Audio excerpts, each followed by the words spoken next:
एक खूबसूरत और चमकदार सुबह। बाहर चिड़ियां चहचहा रही हैं और मोहल्ले के सारे बच्चे मजे से खेल रहे हैं। लेकिन नोबिता के कमरे का नज़ारा कुछ और ही है। ओह, इतना सारा मैथ का होमवर्क, और माँ ने कहा है कि मुझे अपना पूरा कमरा भी साफ करना पड़ेगा। अगर मैं ये सब करूँगा तो बाहर कब जाऊँगा? डोरेमोन, प्लीज कुछ करो ना, मुझे बाहर जाकर शिजुका के साथ क्रिकेट खेलना है। अपना कोई शानदार गैजेट निकालो और मेरा सारा काम जादू से खत्म कर दो, प्लीज प्लीज प्लीज। नोबिता, तुम हमेशा बिना मेहनत किए मजे करना चाहते हो।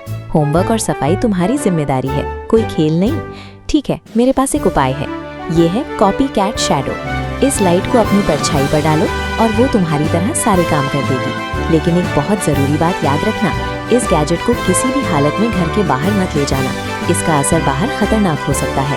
हाँ, मुझे पता है। वाह, मेरी परछाई अलग हो गई। चलो परछाई, जल्दी से मेरा होमवर्क पूरा करो और ये सारे खिलौने डिब्बे में डाल दो। ही, मैं कितना स्मार्ट हूँ। मेरी परछाई कमरे में पसीना बहा रही है और मैं चला शिजुका के साथ खेलने। डोरेमोन को क्या ही पता चलेगा।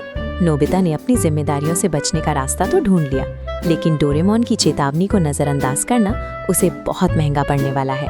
इधर पार्क में शिजुका और बाकी बच्चे मौसम का मजा ले रहे हैं। अरे शिजुका, देखो मैं कितनी जल्दी आ गया। मेरा सारा काम तो चुटकियों में खत्म हो जाता है। मैं चाहूँ तो कुछ भी कर सकता हूँ। सुनियो, नोबिता इतना खुश लग रहा है। इसका काम इतनी जल्दी कैसे हो गया? जरूर इसके पास डोरेमोन का कोई नया गैजेट है। चलो उसे आजमाते हैं। ए नोबिता, क्या छुपा रहा है अपनी जेब में? कुछ नहीं जियान, छोड़ो मुझे। हाँ, मिल गया। ये लो जियान, इसे पकड़ो। अब ये जादुई टॉर्च नोबिता की जेब से निकलकर उन हाथों में है जो इसे चलाने के लिए और भी ज्यादा बेताब हैं। नोबिता का आसान रास्ता अब एक बहुत बड़ी मुश्किल की तरफ मुड़ चुका है।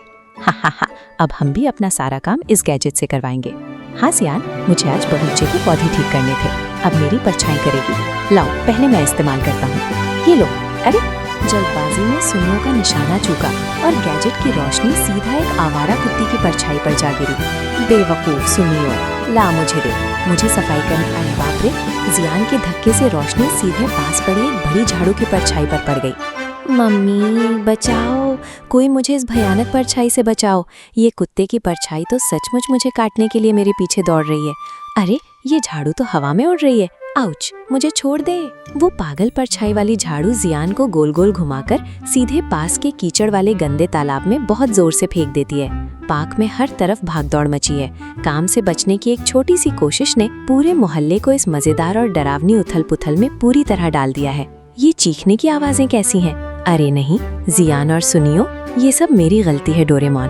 अगर मैं अपनी जिम्मेदारी खुद निभाता और गैजेट घर से बाहर नहीं लाता तो आज मेरे दोस्त मुसीबत में नहीं होते। अब पछताने का कोई फायदा नहीं। पीछे हटो। ये है शैडो कैचर वैक्यूम। आ जाओ सारी शैतानी परछाइयों इसके अंदर। डोरेमोन के वैक्यूम ने सारी परछाइयों को वापस खींच लिया है। पार्क की शांति लौट आई है, लेकिन जियान और सुनियो की हालत अभी भी बिगड़ी हुई है। जियान, तुम सिर से पैर तक कीचड़ में सने हुए हो और सुनियो के बाल कैसे खड़े हो गए हैं। देखा तुम सबने? जब हम अपना काम खुद नहीं करते तो ऐसी ही मुसीबतें खड़ी होती हैं। असली सुकून अपनी मेहनत का काम पूरा करने में ही है। तुम सही कह रहे हो डोरेमोन, अब मैं अपनी सफाई खुद करूँगा। लो जियान, मैं तुम्हारे कपड़े साफ करने में मदद करता हूँ। शाम की सुनहरी धूप में पार्क फिर से शांत है। नोबिता धीरे धीरे ही सही पर अपने हाथों से कीचड़ साफ कर रहा है, बिना किसी गैजेट की मदद के और बिना किसी जल्दबाजी के। उसे आज समझ आ गया है कि खुद की मेहनत से मिली जीत ही सबसे मीठी होती है।